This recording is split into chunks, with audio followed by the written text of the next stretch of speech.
अभी रिसेंटली क्या होता है कि डोनाल्ड ट्रंप जो कि इजराइल का एक चीफ सपोर्टर है, नोबेल प्राइज का एक नॉमिनी भी है, वो 8 मुस्लिम कंट्रीज के साथ मिलकर एक सो कॉल्ड पीस प्लान जो है वो गजा के लिए बनाते हैं।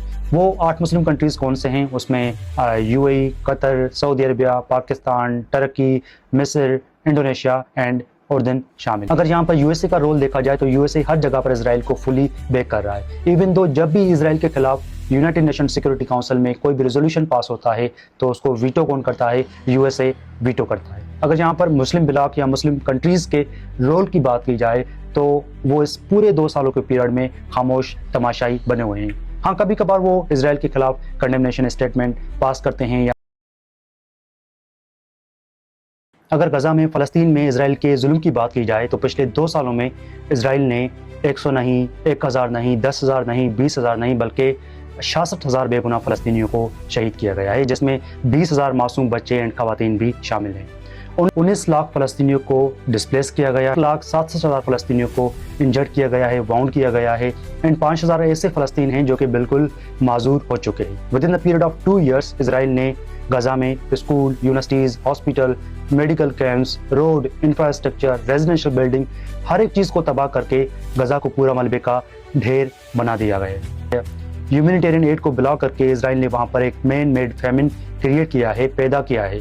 वर्ल्ड फूड प्रोग्राम की रिपोर्ट के मुताबिक 6,40,000 ऐसे फ़लस्तीन हैं जो कि फेमिन फेस कर रहे हैं, कहत फेस कर रहे हैं। उनके पास खाने के लिए प्रॉपर फूड नहीं है। 1,32,000 ऐसे बच्चे हैं जिनकी कंडीशन बहुत ही सीरियस हो चुकी है क्योंकि वो मेल न्यूट्रिशन सफ़र कर रहे हैं, क्योंकि उनके पास अगेन खाने के लिए प्रॉपर फूड नहीं है। सितमगरी ये है कि जब भी खाना डिस्ट्रीब्यूट किया जाता है या जब भी कोई भी एड डिस्ट्रीब्यूट की जाती है तो जो भी फ़लस्तीन या फ़लस्तीन के बच्चे खाना कलेक्ट करने के लिए आते हैं, खाना लेने के लिए आते हैं, तो वहाँ पर भी इजराइल ने एक डेथ ट्रैप बिछा दी है कि फ़लस्तीनियों को खाना देने के बजाय शूट आउट किया जाता है, उनके ऊपर गोलियाँ चलाई जाती हैं। तो ये पूरा जेनोसाइड, ये जुल्म पिछले 2 सालों से इजराइल फ़लस्तीनियों में कमिट कर रहा है। अगर यहाँ पर यूएसए का रोल देखा जाए तो यूएसए हर जगह पर इजराइल को फुली बैक कर रहा है। इवन दो जब भी इजराइल के खिलाफ यूनाइटेड नेशन सिक्योरिटी काउंसिल में कोई भी रेजोल्यूशन पास होता है तो उसको वीटो कौन करता है? यूएसए वीटो करता है। अगर यहाँ पर मुस्लिम ब्लॉक या मुस्लिम कंट्रीज के रोल की बात की जाए तो वो इस पूरे 2 सालों के पीरियड में खामोश तमाशाई बने हुए हैं। हाँ, कभी कभार वो इजराइल के खिलाफ कंडेमनेशन स्टेटमेंट पास करते हैं या ओआईसी या अरब लीग के जब भी इजलास होते हैं तो वहाँ पर जो इजराइल गजा में जेनोसाइड कमिट कर रहा है, वहाँ पर जो उन्होंने एक कहत पैदा किया है, उसको भी कंडेम करते हैं।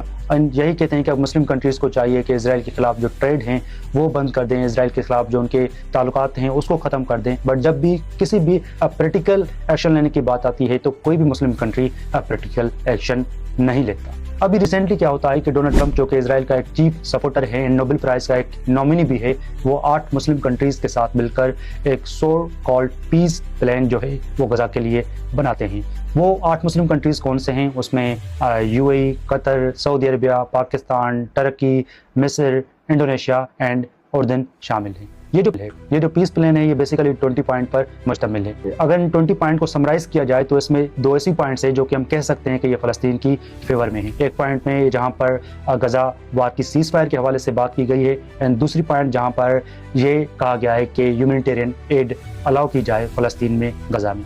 अपार्ट फ्रॉम दिस, अगर हम बाकी रिमेनिंग जो 18 पॉइंट्स है अगर उनको समराइज़ करें, उनकी समरी पेश करें तो उनकी समरी यही बनती है कि फ्यूचर में जो भी फ़लस्तीन होगा वहाँ पर हमास को बिल्कुल डिसआर्म होना चाहिए, हमास का कोई भी रोल नहीं होगा, हमास को सरेंडर करना चाहिए, उसके बाद हमास को एक माफ़ी मिलेगी एंड जो फ़लस्तीन होगा एंड वहाँ पर जो हुकूमत बनेगी वो डायरेक्टली या इनडायरेक्टली डोनाल्ड ट्रंप के अंडर में होगी, डोनाल्ड ट्रंप के कंट्रोल में होगी। तो ये एक पीस प्लान बनाया गया है जो कि फ़लस्तीनियों के ऊपर इम्पोज किया गया है, जिसको मुस्लिम कंट्रीज़ ने भी इंडोर्स किया है। इन हमास को एक अल्टीमेटम दिया गया है कि आपको इस पीस प्लान को एक्सेप्ट करना होगा। अगर आप एक्सेप्ट नहीं करेंगे, अगर आप डिसआर्म नहीं होंगे तो इजराइल को फुली फ्रीडम दी जाएगी from the USA and USA की बैकिंग भी होगी कि जो कुछ इजराइल यूएसए में कर रहा है वो कर सकता है, जो कुछ करना चाह रहा है वो भी कर सकता है। तो प्लान, अगर इस पीस प्लान के हवाले से एक्सपर्ट्स की बात की जाए कि उनके क्या व्यूज़ हैं, तो उनका एक ही व्यूज़ है कि बेसिकली ये पीस प्लान जो है ये एक सरेंडर डील है हमास के लिए, कि हमास को बिल्कुल अब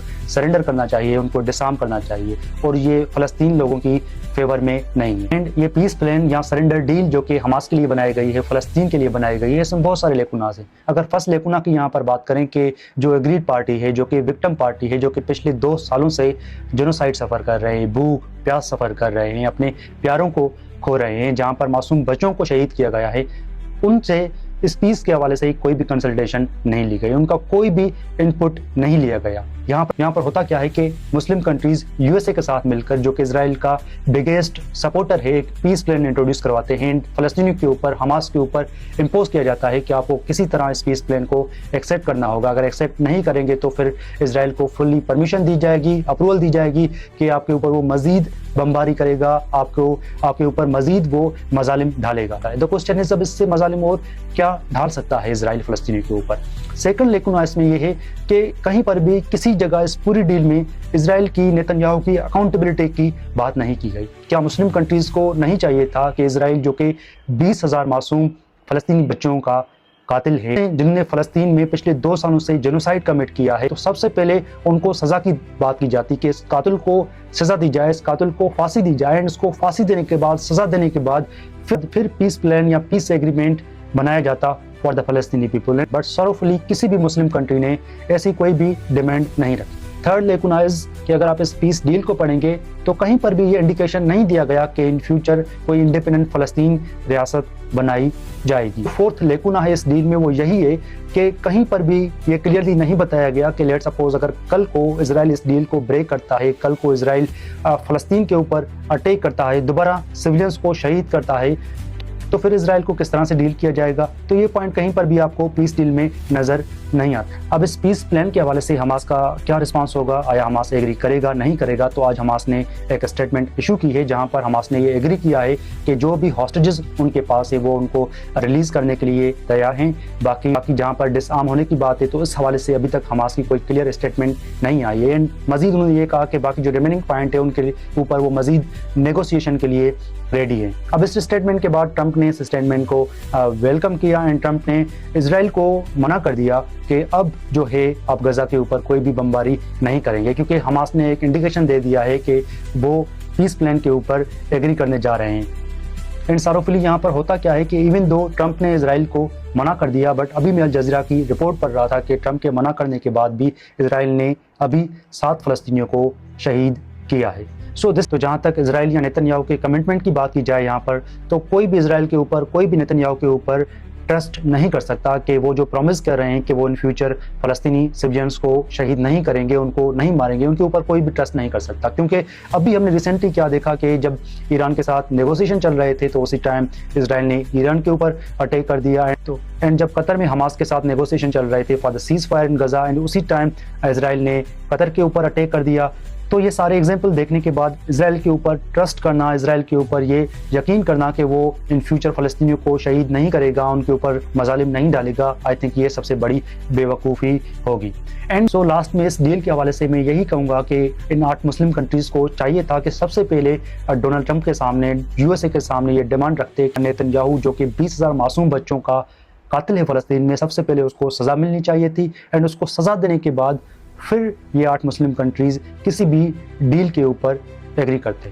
अब देखते हैं कि फ्यूचर में क्या होता है। बट जहाँ तक इजराइल की बात की जाए तो इजराइल के ऊपर ये ट्रस्ट नहीं किया जाता कि जो वो कमिट करता है या जिन पॉइंट्स के ऊपर वो एग्री करता है कल को वो अमल भी करेगा। And again I would say कि इजराइल के ऊपर ट्रस्ट करना को वो रियली में इस पीस प्लान की रिस्पेक्ट करेगा, इसको वायलेट नहीं करेगा, ये सबसे बड़ी बेवकूफ़ी होगी। Thank you so much.